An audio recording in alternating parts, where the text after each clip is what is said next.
Today we're talking about friendships, the ones you've had since you were a child and maybe some of the ones you picked up along the way into your adult life. Well, when do you know that those friendships have reached their expiration date? It's a touchy subject, it's an emotional subject, so we needed to call in the experts. This is Dr. Melanie Mills.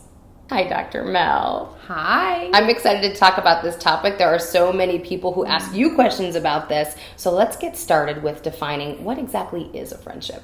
That's a great question. And so what I'd like to do is define a healthy friendship. Okay. And so a healthy friendship is based on mutual respect.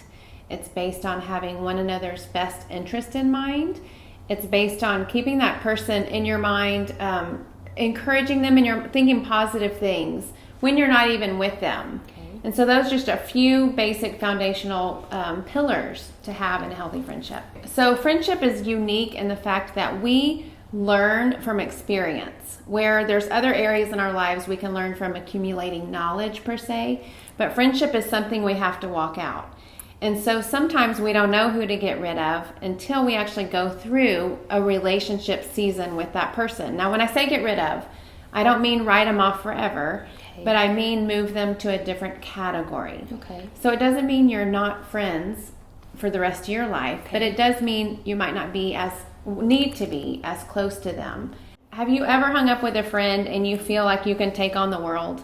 You're like, okay, I can do anything. Yes, Dr. Mel. And then have you ever hung up with a friend where you are drained, yes, you're exhausted, and you see they're calling 5 seconds later and you're like, oh, I hate feeling like this, but I don't want to answer.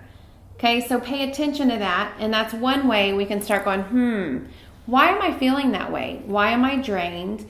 So a second sign that it may be time to move that friendship into a different category, you say, is pay attention if you are never getting to share your day, your thoughts, your feelings, if they're always kind of one-way streeting and dumping on you. Yes, and so some of us will be heavy on the takers and not even realize it. So there's also a difference in genuinely wanting to know what is happening in your life and then you genuinely wanting to know what's going on in their lives, not out of curiosity for gossip scoop, not out of obligation. Family, friends, tradition. I am obligated because my mom is best friends with her mom to keep this relationship going, but I really am not interested.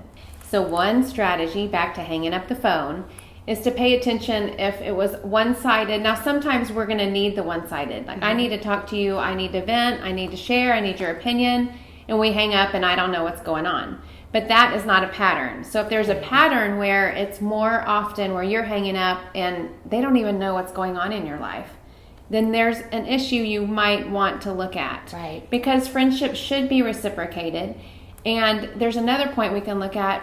What if your friend does ask you about your life, but you feel like they're just waiting for the pause to go back and talk about themselves?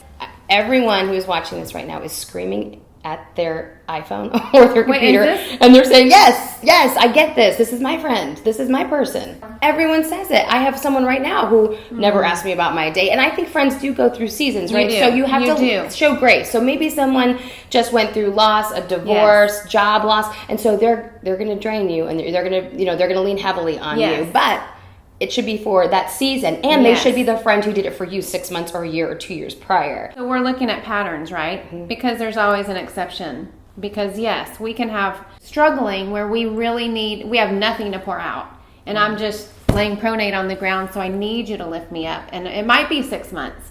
But after that, then it's time for me. So those are some things you can look at. Right? So, Dr. Mel, how do we move them into a different category? Well, that's a good question. So first of all, we don't have to announce it. I think for me, I feel like I need to tell the person where they stand, but sometimes that's not good. No. Sometimes they can't handle that information. And so we don't need to always announce, this is what's going on. I'm moving you. We're not staying close anymore. Yeah. But what you can do is mentally within you make a shift and say, okay, I might need to really think about how I'm spending my time here, and make a shift and slowly wean off the everyday phone calls. You can check in once a month. It's not that you don't care about the person. Right. But it's that some patterns have come up that are not healthy for both of you guys. Right. Then you're giving not just yourself, but also your friend the opportunity to grow. So that's what's so cool is this isn't a negative thing. Toxic sounds so negative, yes. But the process of releasing and opening yourself up to friends that are healthy and giving that friendship the opportunity to shift and transform is really beneficial. I think that some may think it's aggressive and harsh when you are weaning a friend off of you who is a bit needy and they're not growing on their own. But I think it's also very generous, teaching them not to lean so heavily on you, not to need you anymore, because that gets them solid in their self-esteem, their core, their faith, whatever keeps them going on a daily basis. And then you will find each other again when it's a healthy, symbiotic relationship. And I love that you say that. And I've had to do that personally, where I've had friendships where we've bonded over pain and it's created a codependence. And so we were stuck in this pattern. Mm-hmm. And literally we both had to make an effort to separate for a season so that we can get healthy and come back and have different ways of relating, different modes of communication, which actually bettered us. And so we have boundaries in place and it's really fruitful. So it's not a bad thing to have some spring cleaning sometimes. Dr. Melanie Ross Mills, thank you so much for helping us jump into spring with a little spring cleaning, necessary pauses perhaps in our friendships. Mm-hmm. I want to tell everybody how they can reach out and find you. So you can find me at my website, which is melanierossmills.com, or Twitter, Instagram, and Facebook at Dr. Melanie R. Mills. And tell it. I'm starting a podcast.